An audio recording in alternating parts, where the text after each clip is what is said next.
you. Thanks to Stop the War for inviting me. I visited Libya twice over the past 6 months of the crisis. The first time I was on a peace mission, and the second time I was a correspondent for Press TV, and I also did some reporting for Russia Today. I left just after the so-called fall of Tripoli, and I was there during that horrendous week of the fighting in Tripoli. Dan's I think really well contextualized how the war in Libya is a war on Africa, but I'd just like to add something.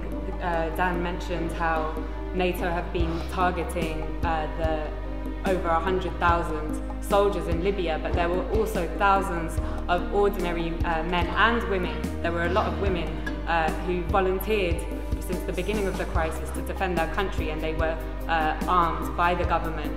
And during that week in Tripoli when the fighting began, I witnessed how ordinary men and women took up the weapons that they had been trained to use during that 6 months to defend their country. So I'm going to, as a journalist, I'm going to talk a little bit about the role of the media, and this has been an incredible media war. Dan alluded strongly to the criminalization of the Libyan government and Gaddafi. So the media said that thousands of people were about to be killed in Benghazi, but they never showed us any evidence. They said that 6,000 people had been killed by the government.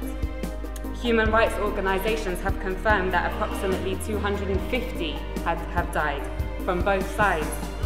They said that the Libyan government was attacking its own people from the air, and Russian intelligence satellites have since shown us that this was impossible. They said that the government was hiring mercenaries from elsewhere in Africa. They never showed us the evidence. Instead, we saw the videos of black Libyans and other black Africans being lynched in public squares by NATO's ground troops, the rebels, with scores of people filming on their mobile phones and Western special forces looking on. They said that Gaddafi was hated by his people, but they never showed us the 1.7 million people in a country of 6 million in Green Square on July the 1st, or the masses in Tarhuna, in Sabha, in Beni Walid, in Sirte, and across the country who demonstrated to pledge their allegiance to their leader and to the Jamahiriya. They never showed us the masses, as I said, of ordinary men and women who had accepted the government's offer of weapons to defend their families, neighborhoods, and country from people who wished to condemn them to enslavement, to imperialism. They said they were targeting Gaddafi's military forces. They ignored the 33 children, 32 women, and 20 men who I saw buried in the small and traditional port town of Majer in Zlitan in early August.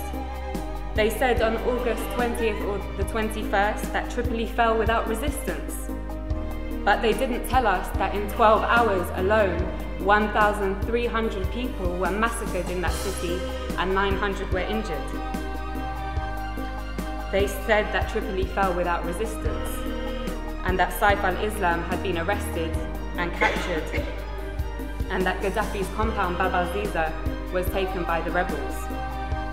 But despite that, Saif al-Islam himself showed up in the hotel where I was trapped and took a group of journalists outside to see with their very own eyes.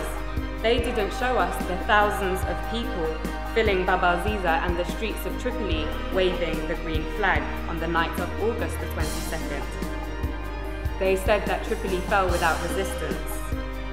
But they didn't show us that in the 24 hours after those journalists from all the West's major networks had seen that site, that Bab al-Ziza alone was pounded 63 times with NATO bombs. They didn't show us how the brave people of Abu Slim, the poorest area in Tripoli, and the staunchest area of support for Gaddafi, resisted for 5 days until on August 24th, NATO attacked anything that moved and piles of bodies lined the streets. They told us that the country was liberated. 6 weeks later, the rebels have conceded that they won't be able to move their headquarters to the capital. So, Gaddafi, mass murderer, hated by his people so much that they would beg NATO to bomb their own country, hated so much that the capital city fell without resistance. Or NATO, mass murderer, killing the Libyan masses because they would die for their leader, just like in Tripoli.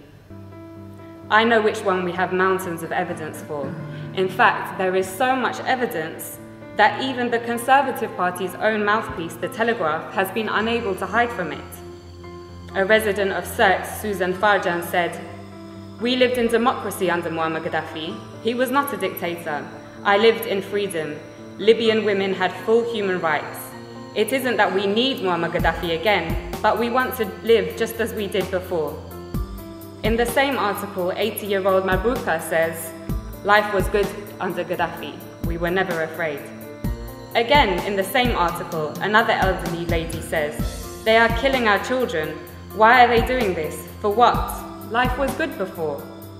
And yet another says, "Everyone loves Gaddafi, and we love him because we love Libya. Now the rebels have taken over, we might have to accept that. But Muammar will always be in our hearts." Now all cards are on the table.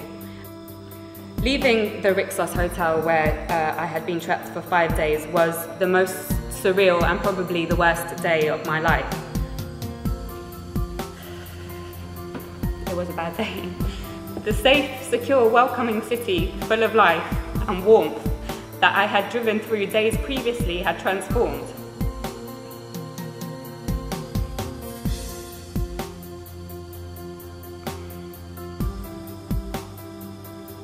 It lay in ruins, and you could not look in any direction without seeing guns or heavy weaponry. Many people had gone into hiding, been killed, and thousands of others had fled. Libya reached a point, as Dan said, of having the highest standard of living in Africa, a high level of literacy, universal healthcare and free university education, a high status for women in society, and the greatest degree of equality for the large black population in the whole of North Africa and the Middle East. Those 40 years of revolutionary achievements have now been reversed.